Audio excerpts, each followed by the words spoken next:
Hello, welcome to Casablanca Cargo, and this is Kathy. Let's make a traveler's notebook. 1, 2, and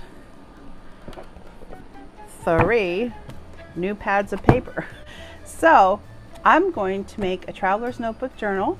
I'm going to use scrapbook paper. Some of it may be double-sided, some of it may not.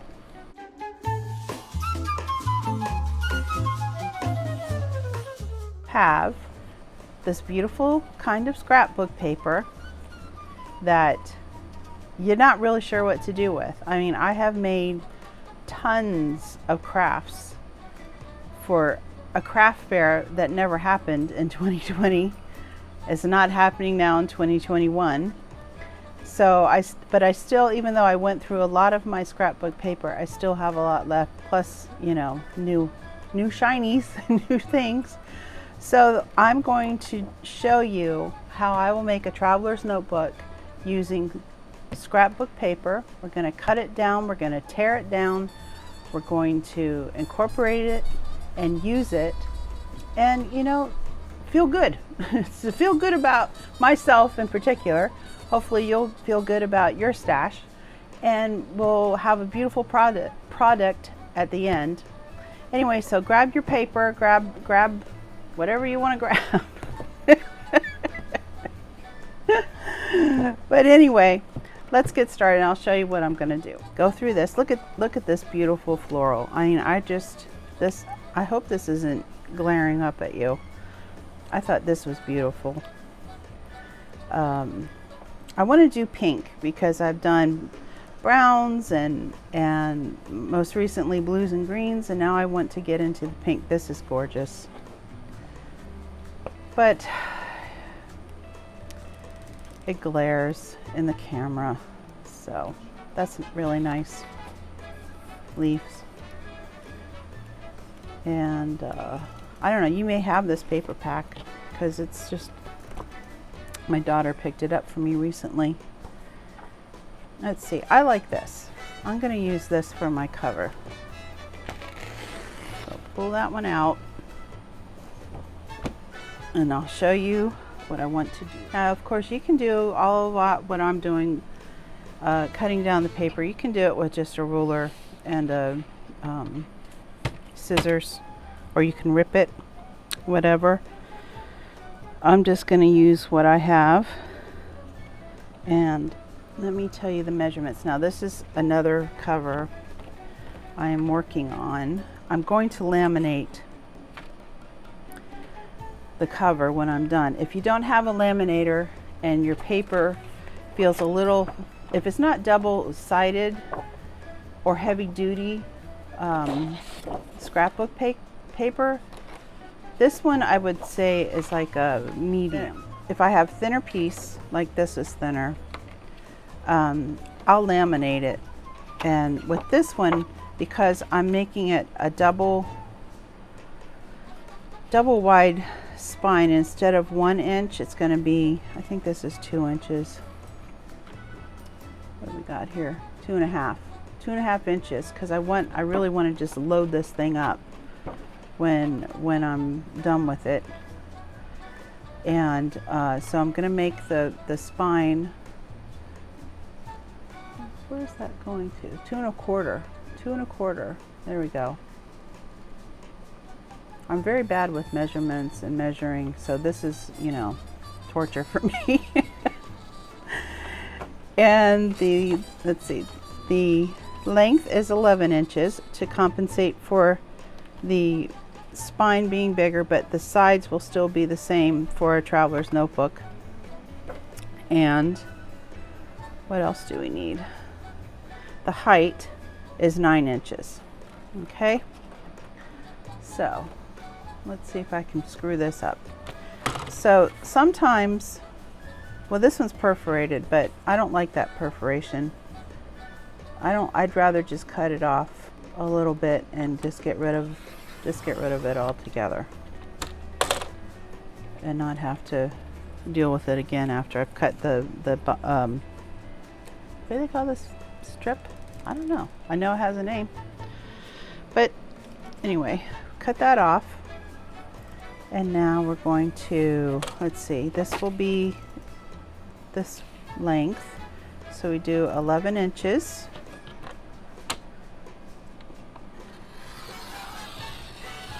You can tell I need to change my blade. Save this. It's a nice strip for something later on. Where am I at now? 11 inches this way. That's for the length. There we go. Now. Okay, and so then we want this to be scored. Come here, little scorer. There we go. And I will put this through the laminator and it will be awesome. Okay, so we're going to just take this as the example. We can get it under the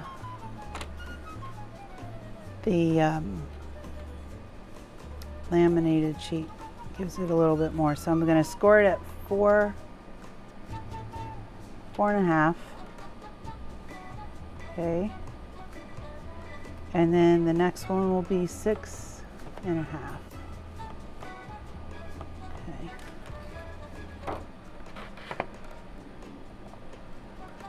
So when I laminate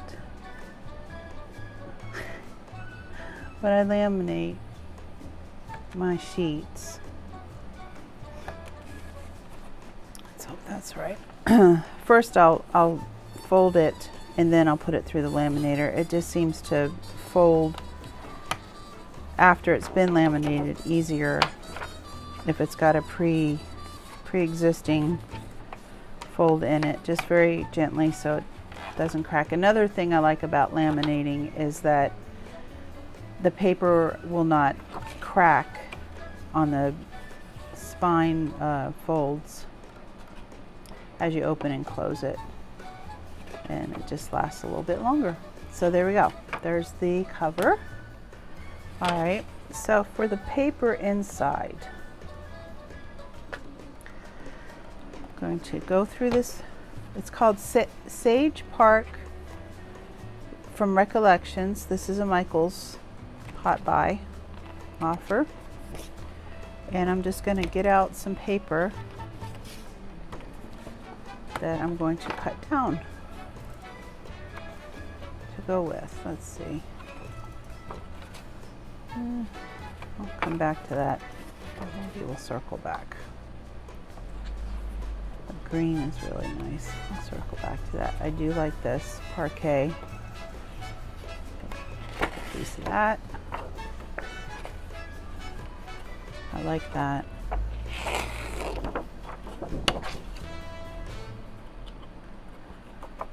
Well, I do like the green. Let's try to keep it pink for a moment. Oh, that's interesting. That might be a neat pocket, maybe. There's more green. I'm going to use some of this shiny. Sorry for the glare. These are nice. When they started putting in these journaling cards, or I guess some people call them cut aparts. Yeah, those are nice. We'll use some of them in a bit. There's that green. These I don't know what's going on here. These flowers are nice though. I can use one of them. Does anybody actually use these for signs in their homes? I don't know. Oh, that's nice. Let's get some of that gray. There's some more green. Yep, we're gonna have to come back and get some green. There's that. Ombre. That's nice. Okay, here comes another shiny. How's that different from this shiny?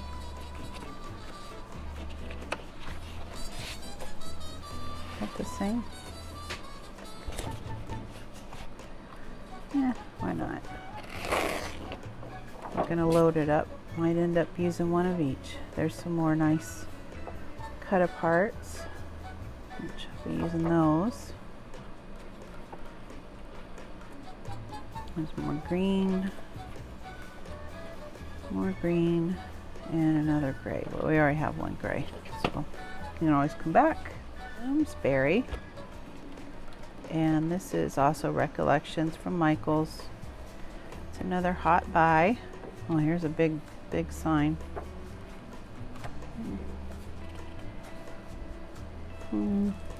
Let's just take one of these. I don't need two of those. Oh, blue. That's pretty.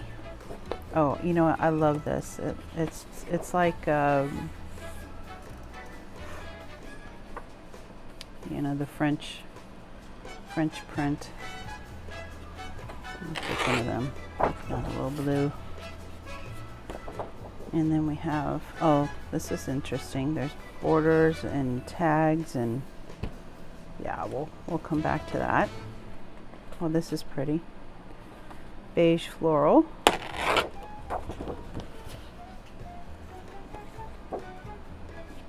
It's a little bit too dark, I think. I already used some of this. I like this, but I think not yet. There's some more navy. There's a pink.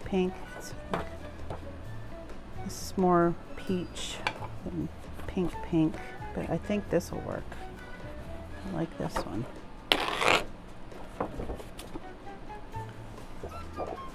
Two pink. There's another blue.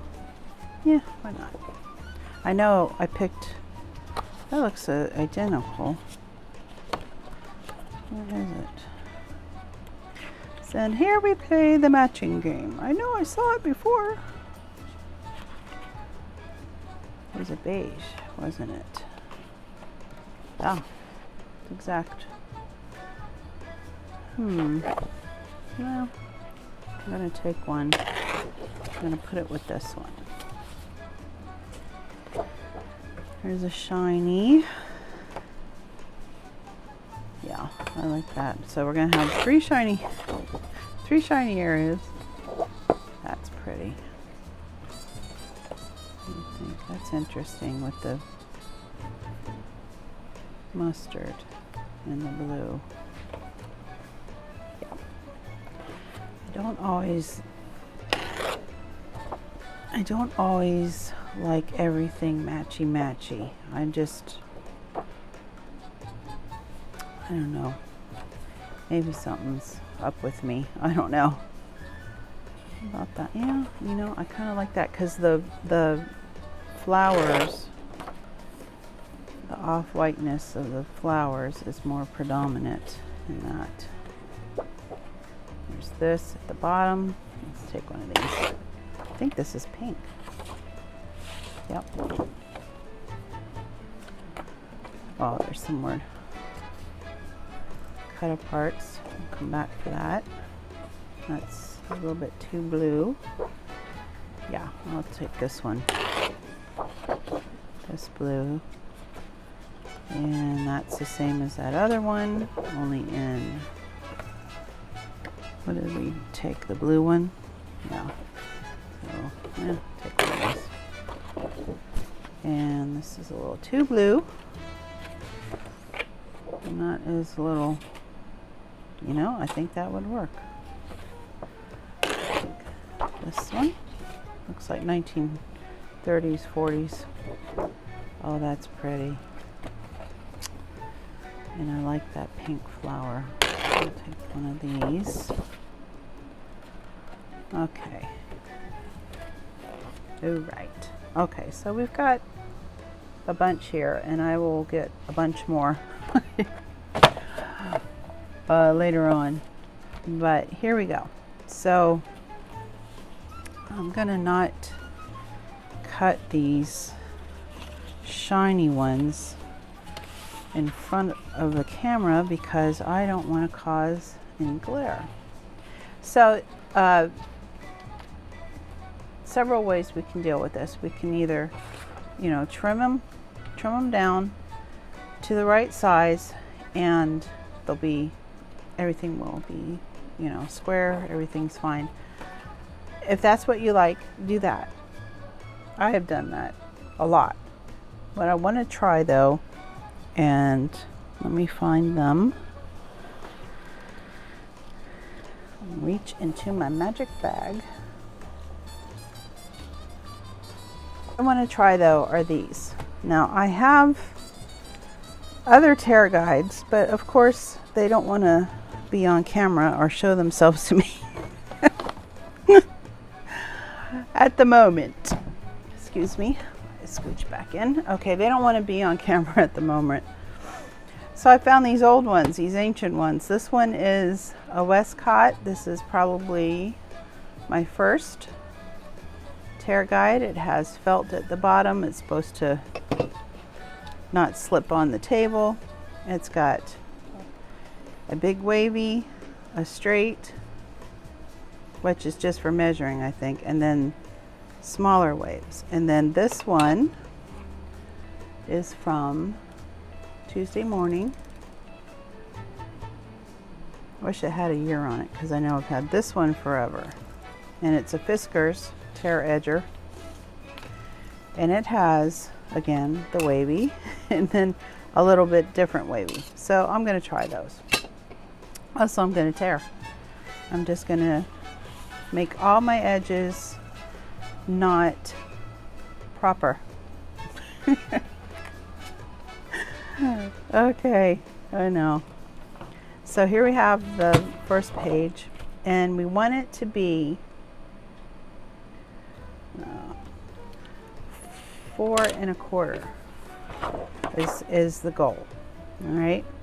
So I'm going to first take the edger to it, and then I will measure it. I have a ruler somewhere. Where did I see it? There it is. Okay, so I'm going to take the edger to it first. Let's go this way.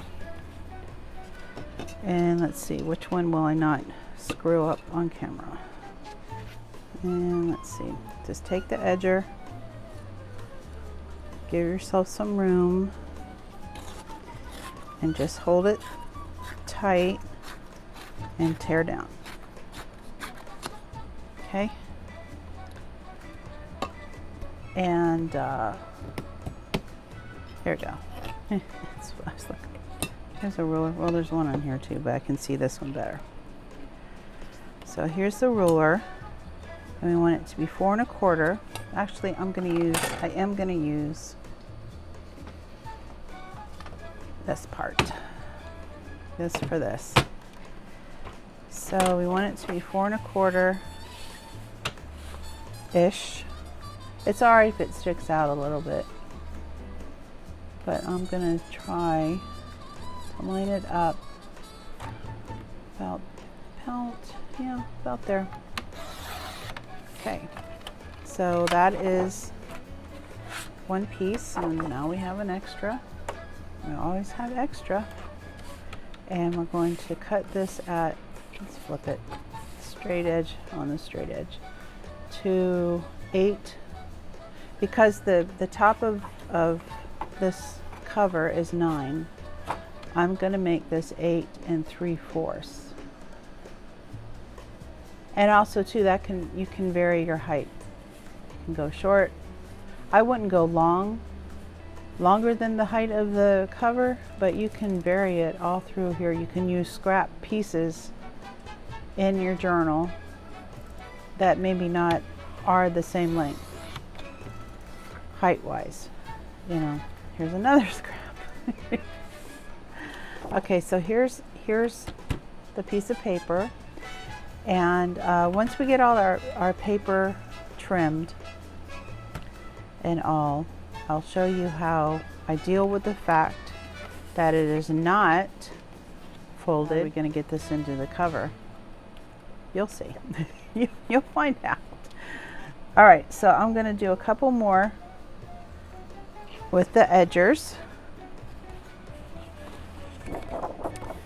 Let's see with this one. I'm going to try this, actually this one I'm just gonna tear. So we can do it from this side.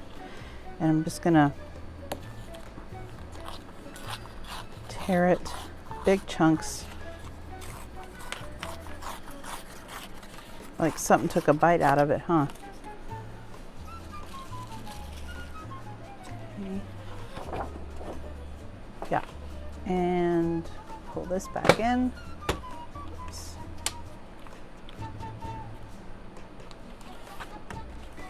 Okay, I'm gonna speed up.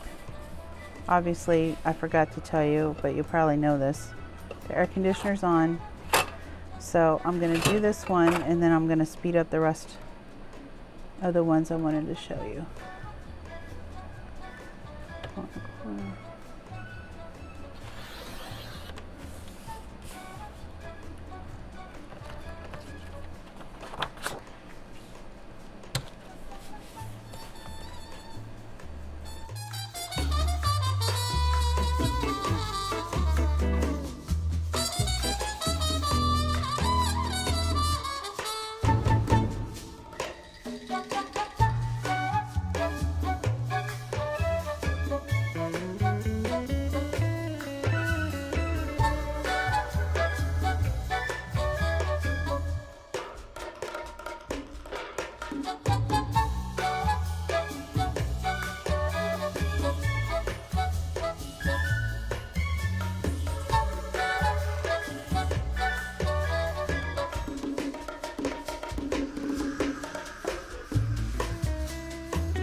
Okay, here we go. Some examples of how to tear and get your edges different than straight. You can do straight if that's what you like. You can tear it. You know, this one looks like somebody took a chunk out of it, put a chunk out of it. And you know, just whatever you desire, just go for it. So I'm going to turn off the camera now and I'm going to go finish the rest of my papers, and when you see me again I will have more. I don't know if it's going to be on this video. This one's a little long. I don't know if it's going to be on this video, but I will continue this, and we'll see you soon. Thanks for watching. Thank you for subscribing. When we get to 1,000 subscribers, I'm going to do a giveaway. I can't wait, and I do appreciate you tuning in. We'll talk to you later. Bye.